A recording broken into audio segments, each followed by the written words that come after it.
Hi అండి అందరికీ. నేను మీ హారిక జైపాల్. ఈరోజు ఇంకొక ఇంట్రెస్టింగ్ న్యూస్తో మేము ముందుకు వచ్చాను. అది కూడా ఇందిరమ్మ ఇండ్ల గురించి, అందులో డబల్ బెడ్రూమ్ ఇండ్ల గురించి. ఎవరైతే వెయిట్ చేస్తున్నారో, ఏ ఏరియాలో ఎన్ని డబల్ బెడ్రూమ్ ఇండ్లు ఉన్నాయి, అవి ఎంతమందికి ఇచ్చే ఛాన్స్ ఉంది, ఏ ఏరియాలో ఇంకా పనులు స్టార్ట్ కాలేదు అనేది మనం ఈ వీడియోలో క్లియర్ కట్గా తెలుసుకుందాం అనమాట. సో లేట్ చేయకుండా వీడియోలోకి వెళ్ళిపోదాం.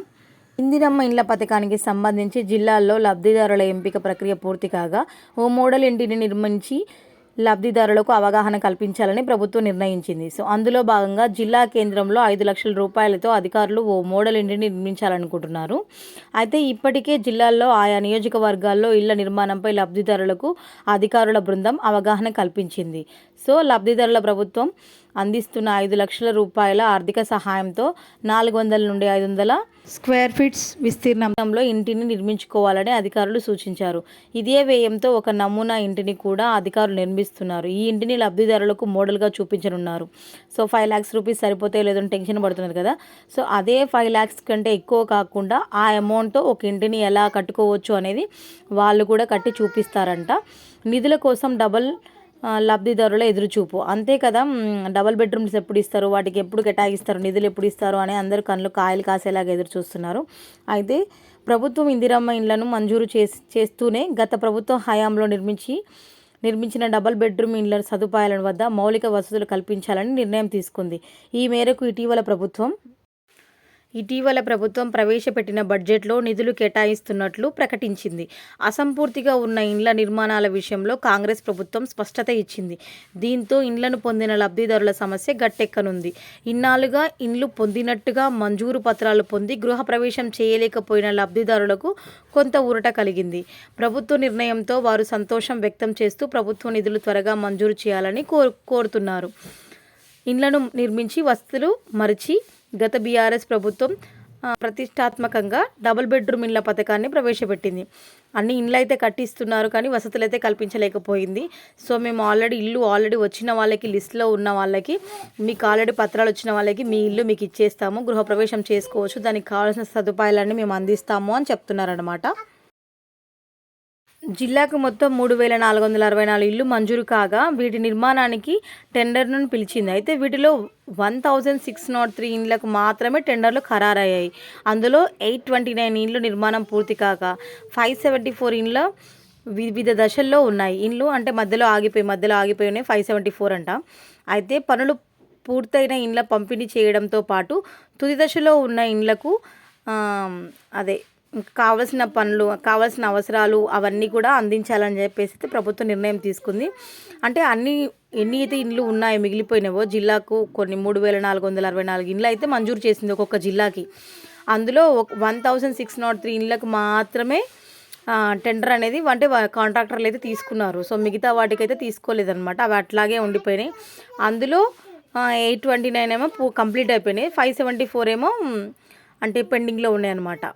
అయితే ఆ దశలో ఆగిపోయిన ఇండ్లకు అంతర్గత పనులు, తాగునీరు, విద్యుత్, సివరేజీ తదితర పనులు పూర్తి కావాల్సి ఉంది. ఇండ్ల నిర్మాణాలకు ప్రభుత్వం చెల్లించే నిధులు సరిపోకపోవడంతో కాంట్రాక్టర్లు ముందుకు రాలేదు. పలు ప్రాంతాల్లో నిర్మించిన ఇండ్ల అసంపూర్తిగా ఉండగా మరికొన్ని చోట్ల నిర్మాణాలు పూర్తయిన మౌలిక వసతులు కల్పించలేదు. దీంతో ఇండ్ల పంపిణీ ప్రక్రియ 9 ఏళ్ల పాటు సాగింది. భువనగిరి మున్సిపాలిటీ పరిధిలో సింగన్నగూడెం వద్ద నిర్మించిన 444 ఇండ్లు సముదాయానికి సంబంధించిన మౌలిక వసతుల కల్పనపై ఆయా శాఖలు అంచనాలు రూపొందించాయి. భువనగిరిలో సింగన్నగూడెంలో డబల్ బెడ్రూమ్ ఇండ్లు సదుపాయానికి 2.75 crores నిధులు అవసరమని అధికారులు ప్రభుత్వానికి నివేదించారు. ప్రభుత్వం ప్రత్యేక దృష్టి కేంద్రీకరించి నిధులు మంజూరు చేస్తేనే కాంట్రాక్టర్లు పనులు చేపట్టే అవకాశం ఉంది. డబుల్ బెడ్రూమ్ ఇండ్ల వద్ద మౌలిక వసతులైన మరుగుదొడ్ల కోసం septic tank, sewerage and water tank, విద్యుత్ పైప్లైన్లు ఏర్పాటు చేయాల్సి ఉంటుందన్నమాట. వివిధ దశల్లో డబల్ బెడ్రూమ్ ఇండ్లు. భువనగిరి నియోజకవర్గంలో 400 ఇండ్లకు టెండర్లు పిలవగా కేవలం 220 ఇండ్లకు నిర్మాణం మాత్రమే కాంట్రాక్టర్లు ముందుకు వచ్చారు. మిగతా 140 ఇండ్ల కాంట్రాక్టర్లు ముందుకు రాకపోవడంతో పనులు ప్రారంభం కాలేదు. భువనగిరి నియోజకవర్గంలో భువనగిరి పట్టణంలో సింగన్నగూడెంలో రాయగిరి యాదాద్రి ప్రధాన రహదారి నిర్మాణం చేస్తున్న కాంట్రాక్టర్నే అధికారులు పిలిచి ఒప్పించి పట్టణంలో 160 మిగతా 160 ఇండ్ల నిర్మాణానికి కాంట్రాక్టర్లు ముందుకు రాలేదు. అందులో 120 ఇండ్లకు నేటికి స్థలాలు కేటాయింపు జరగలేదు. ఆలేరు మండలం కేంద్రంలో 60 ఇండ్లకు పునాదులు గుంతలు తవ్వగా, ఆత్మకూరు ఎం మండలంలో దుంపెల్లిలో 20, రాజపేట మండలం కేంద్రంలో 40, రంగనాథంలో 40 అండ్ తుర్కపల్లి మండలంలో కొండాపూర్లో 20, తుర్కపల్లి మండలం కేంద్రానికి 20 ఇండ్లు మంజూరు చేయగా 8 సార్లు టెండర్లు పిలిచినా కాంట్రాక్టర్లు ముందుకు రాలేదు. ఇక యాదగిరిగుట్ట మండలంలో వంగపల్లిలో 40, మూసాపేటలో 40 అండ్ మోటకొండూరులో 40 ఇండ్లకు ఇంతవరకు రెవెన్యూ అధికారులు స్థలాలు కేటాయించలేదు. సో మునుగోడు నియోజకవర్గంలో ఇప్పటిదాకా కొన్ని స్థలాలు కట్టారు, కొన్ని మధ్యలో ఆగిపోయినాయి, కొన్ని అన్ని ఇళ్ళు మంజూరు అయినా సరే వాళ్ళు జాగా ఇవ్వక కట్టలేదు. ఈ ఏరియాలో ఇన్ని ఇండ్లు అయితే వచ్చే ఛాన్స్ ఉంది. మునుగోడు నియోజకవర్గంలో ఏంటో ఇప్పుడు చూద్దాం.